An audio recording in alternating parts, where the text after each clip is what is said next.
نہ صفات میں اور نہ افعال میں، کوئی بھی یہ تمام چیزوں میں اس کا کوئی شریک نہیں ہو سکتا۔ اس سورہ میں یہ خلاصتاً یہ بتلایا جا رہا ہے۔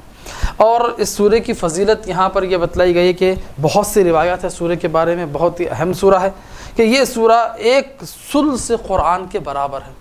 یعنی اگر قرآن کو ہم 3 حصوں میں اگر تقسیم کریں تو ایک حصہ کے برابر یہ صرف ایک سورہ ہے۔ اسی لیے متعدد مرتبہ سامعین نے بھی سماعت کیا ہوگا کہ یہ ایک سورہ پڑھنا ایک ثلث قرآن کا ثواب رکھتا ہے۔ اگر کوئی 2 مرتبہ سورہ توحید کی تلاوت کرے گا تو اس کا مطلب اس نے 2 ثلث قرآن کی تلاوت کی ہے، اور اگر سورہ توحید کو 3 مرتبہ اگر کوئی تلاوت کرے سورہ توحید کی، سورہ اخلاص کی، تو وہ گویا ایسے ہے کہ کل کا کل قرآن تلاوت ختم قرآن کا اس کو ثواب عطا کیا جائے گا۔ اسی مناسبت سے رسول خدا کی ایک حدیث ہے، رسول خدا فرماتے ہیں کہ اَیَعْجُزُ أَحَدُکُمْ ان یقرأ ثلث القرآن فی لیلۃ۔ رسول خدا نے فرمایا کہ کیا تم میں سے کوئی ایسا عاجز ہے، مجبور ہے کہ ایک شب میں ایک ثلث قرآن پڑھے؟ یعنی کیا کوئی عاجز ہے، مجبور ہے، کیا کوئی پڑھ سکتا ہے؟ تو ایک شخص نے اٹھ کے کہا کہ یا رسول اللہ یہ کیسے ممکن ہے کہ کوئی انسان ایک شب میں ثلث قرآن کی تلاوت کر لے؟ پھر رسول خدا نے فرمایا کہ ہاں، اگر کوئی انسان ثلث قرآن کی تلاوت کا ثواب حاصل کرنا چاہتا ہے تو اسے چاہیے کہ سورہ توحید کی تلاوت کر لے۔ جو کوئی سورہ توحید کی تلاوت کرے گا اسے ثلث قرآن کا ثواب عنایت کیا جائے گا۔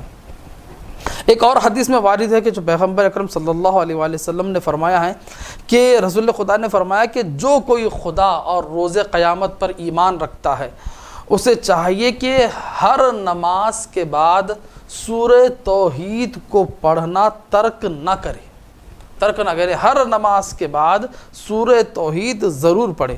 تو اس کا نتیجہ کیا ہوگا؟ اگر جو کوئی پڑھے گا تو رسول خدا فرماتے ہیں کہ خداوند عالم دنیا و آخرت کے خیر کو اس کے لیے جمع کر دے گا۔ جو کوئی نماز کے بعد سورہ توحید پڑھے گا دنیا و آخرت کے خیر کو جمع کرے گا، اور پھر روایت میں اس کو، اس کے ماں باپ کو اور اس کی اولاد کو خداوند عالم بخش دے گا، ان کی مغفرت کر دے گا، انہیں معاف فرما دے گا خداوند عالم۔ یہ اور یہاں یعنی روایات ثواب کے بارے میں، اس کی فضیلت کے بارے میں بہت زیادہ وارد ہوئے ہیں۔ ایک جو اہم اور ہمارے لیے بہت ہی اہم ہے بالخصوص گھر میں خیر و برکت کے لیے، حدیث میں وارد ہوا ہے کہ جو کوئی انسان گھر میں داخل ہوتے وقت باہر گیا ہے، باہر سے جب گھر میں داخل ہو رہا ہے، گھر میں داخل ہوتے وقت ایک مرتبہ سورہ اخلاص کی تلاوت کرے گا، قل هو اللہ احد پڑھے گا، پروردگار عالم اس کی روزی میں اضافہ کرے گا، اس کی روزی میں کثرت اور زیادتی کرے گا، اور اس کی زندگی سے فقر و فاقے کو دور کر دے گا۔ کتنا بہترین عمل رسول خدا نے ہمیں یہ بتلایا ہے۔ رسول خدا کہ جو کوئی بھی انسان گھر میں داخل ہوتا ہے، باہر گیا، گھر میں داخل ہوا، گھر میں داخل ہوتے ہوتے بسم اللہ الرحمن الرحیم یہ سورہ کی تلاوت پوری طریقے سے کر دے، اس کے رزق و روزی میں کثرت ہوگی، اضافہ زیادتی ہوگی، خداوند عالم زیادتی کرے گا، اور اس کے زندگی سے پروردگار عالم فقر و فاقے کو دور کر دے گا۔ اور آج کا دور ایسا سخت دور ہے، سب لوگ پریشان حال ہے، لیکن اگر اپنی زندگی سے انسان اگر فقر و فاقے کو، ان مشکلات کو اگر دور کرنا چاہے تو ائمہ علیہم السلام نے ہمیں بہترین ذریعہ اور بہترین علاج ہمیں بتلایا، بہترین جو ہے ہم، لیکن مشکل یہ ہے کہ ہم دنیا کے دوسری چیزوں میں پڑے رہتے ہیں، دنیا کے فالتو چیزوں میں ہم جاتے ہیں، یعنی ایسی جگہ فقر و فاقے کو دور کرنے کے لیے ایسی جگہ کوشش کرتے ہیں کہ جہاں پہلے سے ہی ہمیں یقین نہیں ہوتا ہے کہ وہاں سے ہم کو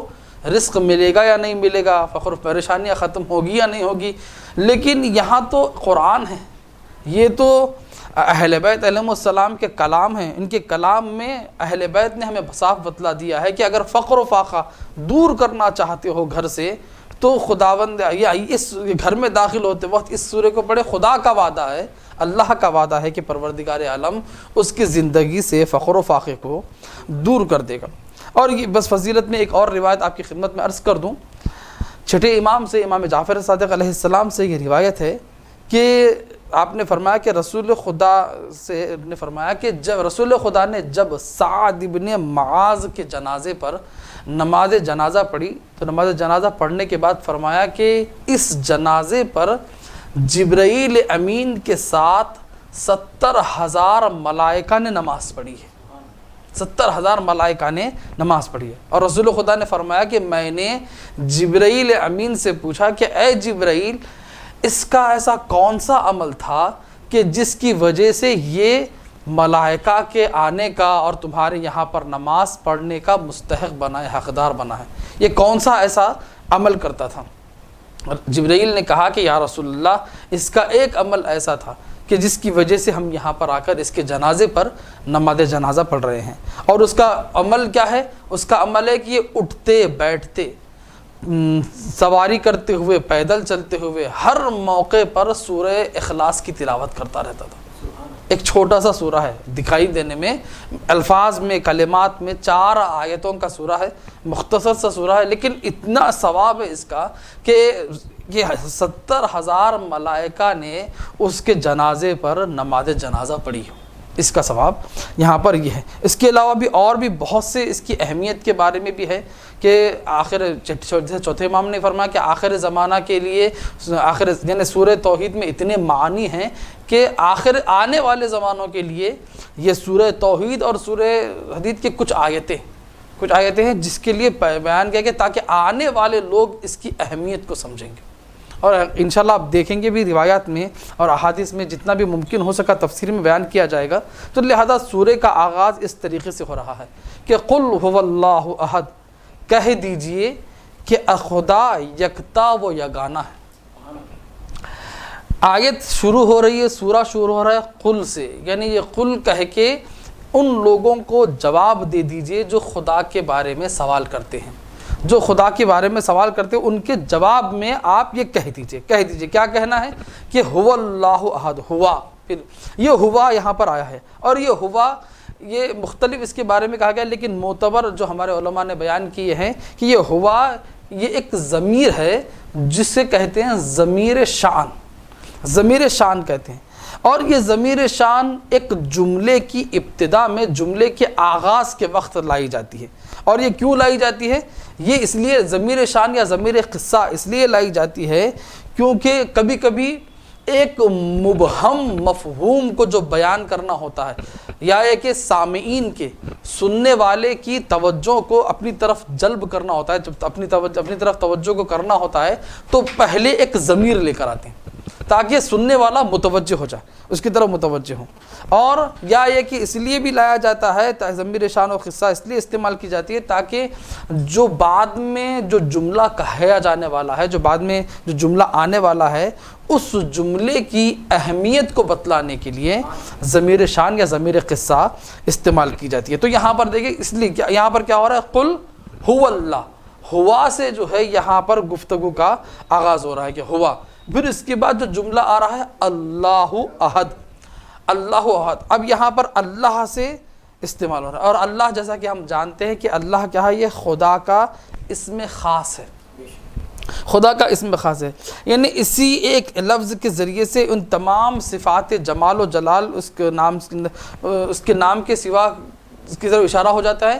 اور یہ دیکھیں دوسرے صفات جمال و جلال جو ہے وہ کسی دوسری ذات کی طرف بھی استعمال ہو سکتے ہیں، لیکن یہ اللہ ایسا نام ہے کہ جو سوائے خدا کے اور کسی پر صادق نہیں ہوتا۔ آپ پھر بھی جو دوسرے صفات کے جو نام ہیں، جیسے مثال کے طور پہ رحیم ہے، جلیل ہے، کریم ہے، یہ دوسرے نام ایسے جو اللہ کے علاوہ کسی اور کے لیے بھی استعمال ہو سکتے ہیں، لیکن لفظ اللہ یہ اس میں خاص ہے ذات پروردگار عالم کے لیے، یہ جو کسی اور پر غیر خدا کے اوپر اطلاق نہیں پاتا ہے یہ لفظ اللہ۔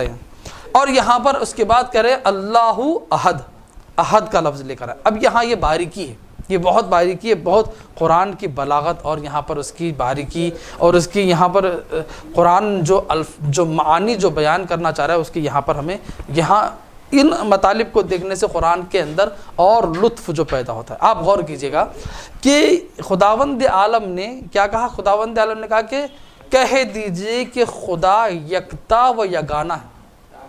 قل هو اللہ احد، یہاں خداوند عالم یہ نہیں فرما رہا کہ قل هو اللہ واحد، بلکہ واحد یہ ارشاد نہیں ہو رہا ہے، بلکہ احد، اللہ احد کہا جا رہا ہے۔ یہ کیوں کہا جا رہا ہے؟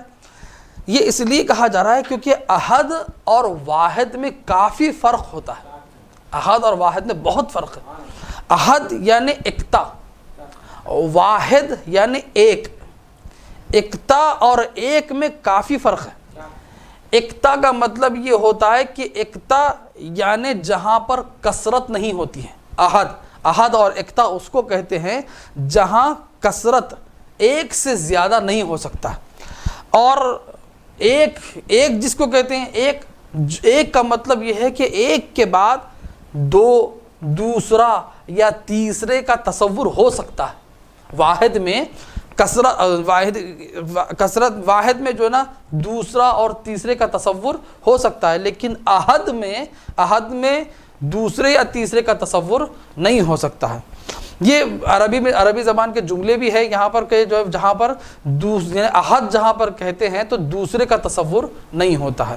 اور واحد کہنے میں، اور واحد میں عددی ہوتا ہے، اعدادی ہے، شمار جو قابل شمار ہوتا ہے، یعنی 1 2 3 4 جو قابل شمار ہوتا ہے۔ واحد میں قابل شمار ہے، لیکن احد قابل شمار نہیں ہوتا ہے۔ لیکن اس کے علاوہ غور کیجیے کہ ایسا نہیں کہ خداوند عالم کے لیے لفظ واحد استعمال نہ کیا گیا ہو، بلکہ قرآن مجید میں اللہ کے لیے واحد بھی استعمال کیا گیا ہے اور احد بھی، دونوں بھی خداوند عالم کے ذات کے بارے میں استعمال کیے گئے ہیں۔ دونوں کا اطلاق خداوند عالم پر ہوا ہے۔ ایک مرتبہ اسی طریقے سے ہوا کہ جنگ جمل چل رہی تھی، ایک اعرابی یعنی ایک دیہاتی شخص آ کے مولا کائنات کے سامنے کھڑے ہوتا ہے اور کھڑے ہو کر یہ عرض کرتا ہے کہ یا علی اے امیر المومنین، کیا آپ یہ کہتے ہیں کہ خدا واحد ہے؟ اور اگر خدا واحد ہے کہتے ہیں تو پھر یہ خدا کے واحد ہونے کے کیا معنی ہے؟ تو جیسے اس نے یہ سوال کیا، لوگ اس کے اوپر آ کر اطراف میں اس کے کھڑے ہو جاتے ہیں اور ڈانٹنے لگتے ہیں، اس کو باتیں کرنے لگتے ہیں کہ یہ تم کیسا موقع ہے، جنگ چل رہی ہے، جنگ کے تدابیر بیان کیے جا رہے ہیں، جنگ میں مشغول ہے مولا، اور تم ایسے موقع پر آ کر اس طریقے سے سوال کر رہے ہیں۔ ہر جگہ کا ہر بات کے لیے ایک موقع محل ہوتا ہے، اور تم آگے اس موقع پہ بات کر رہے ہیں۔ مولا کائنات نے اپنے لوگوں کو کہا کہ رک جاؤ، اس لیے کیونکہ ہم جس مقصد کے لیے جنگ کر رہے ہیں، ہمارے مقابلے میں جو جنگ ہو رہی ہے، مقابلے کے لوگوں کو ہم کلمہ توحید کی طرف دعوت دینے ہی کے لیے ان سے جنگ کر رہے ہیں، لہٰذا اس کو سوال کرنے دیں۔ اس کے بعد امام نے فرمایا کہ اے عربی سن لے، ہم جو خدا کے بارے میں جو واحد کہتے ہیں تو واحد کے 4 معنی ہیں۔ 4 معنی کے اندر 2 معنی ایسے ہیں جو خدا کے لیے صحیح نہیں ہیں، اور 2 معنی ایسے ہیں جو خدا کے لیے کہنا صحیح ہے۔ ایک معنی جو خدا کے لیے کہنا صحیح نہیں ہے اس کے یعنی ایک ہے وحدت عددی، یعنی خدا کے لیے جائز نہیں ہے کہ ہم کہیں کہ وہ ایک ہے 2 نہیں ہے، یعنی خدا کے لیے ایسا کہنا یہ صحیح نہیں ہے۔ یعنی خدا کے لیے ہم جو واحد کہتے ہیں تو اس اعتبار سے نہیں کہتے ہیں کہ وہ ایک ہے 2 نہیں ہے، ایسا معنی ہم خدا کے لیے نہیں لیتے، یعنی اس میں وحدت عددی نہیں پائی جاتی، وحدت عددی نہیں ہے، یعنی اس لیے کیونکہ خداوند عالم کے ذات ایسی ہے کیونکہ وہ غیر متناہی ذات ہے، اس کے لیے دوسرے کا تصور ہی نہیں ہو سکتا۔ ذات خدا کے لیے دوسرے کا تصور نہیں ہو سکتا، جب دوسرے کا تصور نہیں ہو سکتا ہے، جب ثانی کا تصور نہیں ہو سکتا ہے، تو ہم جو خدا کو واحد کہتے ہیں تو وحدت عددی مراد نہیں ہے یہاں پر۔ دوسرا معنی اس کا یہ کہ خدا کے لیے جو صحیح نہیں ہے، واحد کے معنی جو خدا کے لیے صحیح نہیں ہے، یعنی واحد نوعی کے معنی میں ہے۔ واحد نوعی میں مثال کے طور پہ عرض کروں کہ جیسے کہ فلاں آدمی لوگوں میں ایک ہے، لوگوں میں ایک ہے، یعنی ایک خاص صفات کو نظر رکھتے ہیں. کچھ لوگ اکٹھا ہے وہاں پر، کچھ لوگ اکٹھا ہے، کچھ لوگ جمع ہوئے ہیں. ہم جس کو بتلانا چاہ رہے ہیں، کہہ رہے ہیں کہ بھائی دیکھیے ان مجمع، وہ ہم جس کے بارے میں کہہ رہے ہیں اس مجمع میں ایک آدمی ہے، یعنی اس کو واحد نوعی کہا جاتا ہے. یعنی کیونکہ خداوند عالم ایسا ہے جس کے لیے جو نو جنس اس طریقے کے معنی یعنی مجمع میں سے الگ نہیں کیا جا سکتا. یعنی واحد جو ہم کہتے ہیں خدا کو، واحد نوعی نہیں ہے، کیونکہ خدا کے لیے نہ جنس ہے نہ نو ہے. یعنی اس بات کا اگر ہم جنس اور نو کے اگر قائل ہو جائیں تو گویا خداوند عالم کو تشبیہ دینے کے برابر ہو جائے گا.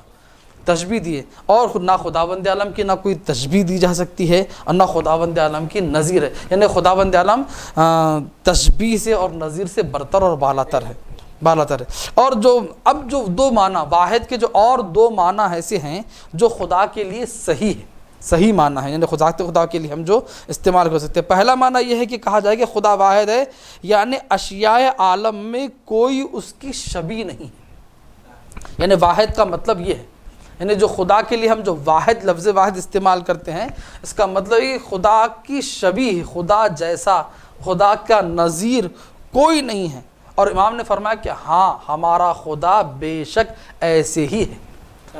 ہم جو واحد کہتے ہیں خدا، یقیناً کیونکہ خدا ایسا ہے کہ جس کا مثل، اس کی شبیہ کوئی نہیں پائی جاتی، اس کی مثل اور شبیہ کوئی نہیں پائی جاتی ہے. اس کے مثل ضرور پائے جاتے ہیں لیکن مثل نہیں پائی جاتی ہے. اور جو دوسرا معنی، جو آخری معنی ہے، اس کا یہ معنی ہے کہ جو پروردگار کے لیے عہد جو خود صحیح ہوتے ہیں، عہد کے معنی یعنی پروردگار عالم احادی المعنی ہے، یعنی اس کی ذات ناقابل تقسیم ہے. یعنی دیکھیں یہ بہت بڑا توجہ، یعنی تھوڑا سمجھنے کی چیز ہے، یہ ناقابل تقسیم ہے. یعنی خداوند عالم کو نہ ہم خارج میں، باہر نہ خدا کو تقسیم کر سکتے ہیں، نہ ذہن میں بھی خدا کو تقسیم نہیں کر سکتے ہیں. خارج میں تقسیم کرنا، جیسے مثال کے طور پر ایک قلم ہے، قلم کو آپ دو ٹکڑے کر دیجئے، باہر کیا ہو گیا، یہ دو حصوں میں تقسیم ہو گیا. کپڑا ہے، کپڑے کو بیچ میں سے کاٹ دیجئے، یہ کپڑا کیا ہو جائے گا، دو حصوں میں تقسیم ہو جائے گا. انسان کا جسم بھی ایسے ہی دو حصوں میں اس کا کیا ہو جائے گا، آدھا دھڑ سے لے کر پیروں تک یہ آدھا جسم. یعنی کیا ظاہری لحاظ سے خارج میں دو حصوں میں تقسیم ہو سکتا ہے. خداوند عالم ایسا نہیں ہے، نہ خدا خارج میں قابل تقسیم ہے، یا یہ کہ یا دوسرا کہا جائے کہ ذہن میں بھی وہ قابل تقسیم نہیں ہے. یہ تھوڑا سمجھنے کے لیے تھوڑا دقت ہو سکتی ہے. جیسے مثال کے طور پر ہم موجودات کو اگر لیں، جیسے انسان کو اگر لیں، جیسے انسان جو موجود ہے، انسان دو طریقے کا موجود ہے. ایک کیا ہے، انسان کا ایسا ہے کہ جس کا جسم ہے اور جس کی روح ہے.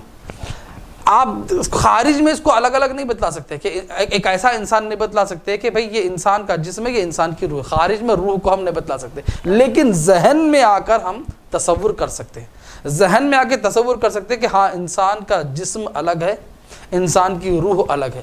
یا انسان کے خود اس کی ذاتیات کو بھی ہم الگ کر سکتے ہیں. انسان ایسا ہے جس کے اندر کچھ جانور کی خصوصیات پائے جاتے ہیں، کچھ اس کے اندر ملکوتی یعنی روحانی خصوصیات پائے جاتے ہیں.